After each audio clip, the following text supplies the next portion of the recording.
E dentro do nosso trabalho, desde o início do governo Dilma, existe essa chave que é a coordenação de novas mídias, né? Que é como que você faz um debate, uma formulação em torno do uso da internet para a participação social. Isso já existe, na verdade, desde 2011.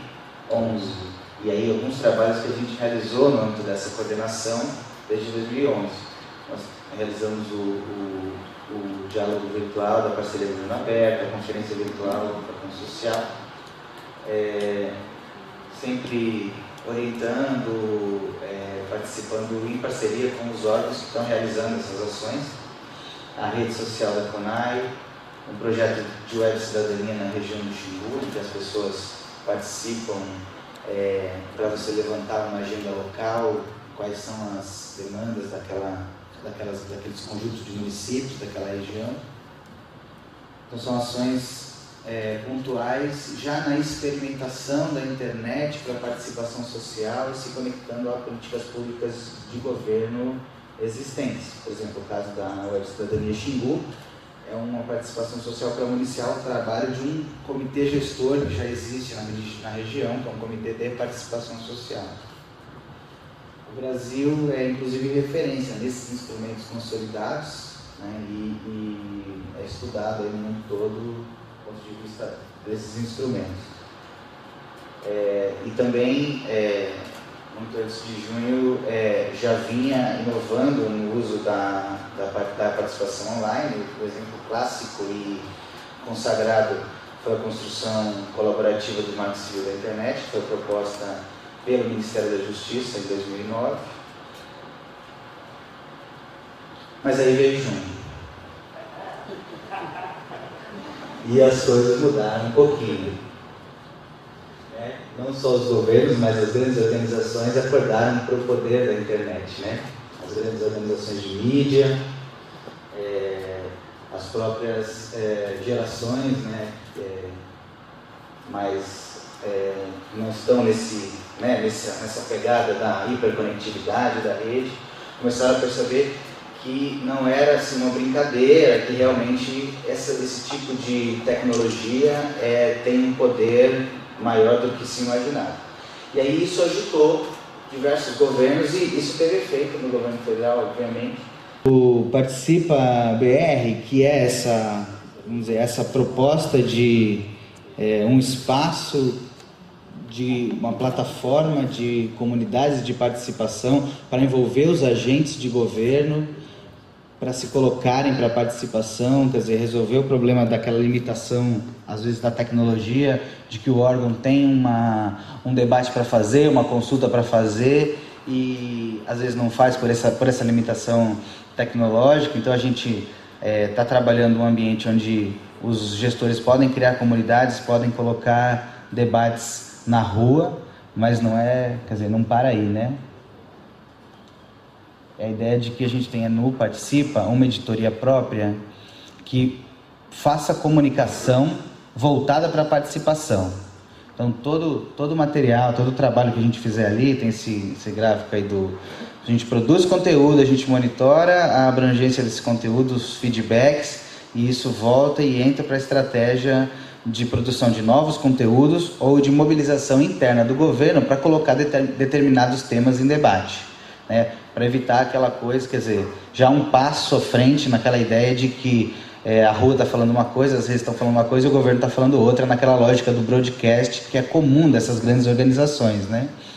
As manifestações de junho mostraram isso, né? Porque você via a comunicação oficial dos governos totalmente desconectadas do que a rua, do que as redes estavam falando. Outra questão que também a gente aborda muito forte. Toda a plataforma do Participa é baseada em software livre, baseada em open source, todo o desenvolvimento é aberto, o código do projeto em tempo real disponível na internet, e a ideia é como que as metodologias colaborativas do software livre, do open source, podem ajudar a sociedade e governos a colaborar na construção de bens complexos. Esses bens complexos podem ser códigos de software, mas não precisam necessariamente ser códigos, podem ser leis, podem ser políticas públicas. Um exemplo disso, de como construir projetos de código em colaboração, aconteceu no portal de dados abertos do governo federal, que foi construído em colaboração com comunidades de hackers e desenvolvedores, em colaboração aberta, usando metodologia ágil. Então esse debate das metodologias de desenvolvimento de software dentro do governo aparece nesse momento. Esse potencial de se abrir para essas comunidades de código, que são milhões e milhões de pessoas que estão aí são verdadeiras redes sociais, verdadeiros Facebooks de desenvolvedores, que tem milhões de pessoas, milhares de repositórios de código que estão aí em ritmo frenético de colaboração, e que a gente, enquanto uma grande organização que quer trazer inovação, tem que se abrir para isso. Aqui uma provocação interessante, isso aqui é um diagrama aí de um sistema em que você consegue ver esses blocos.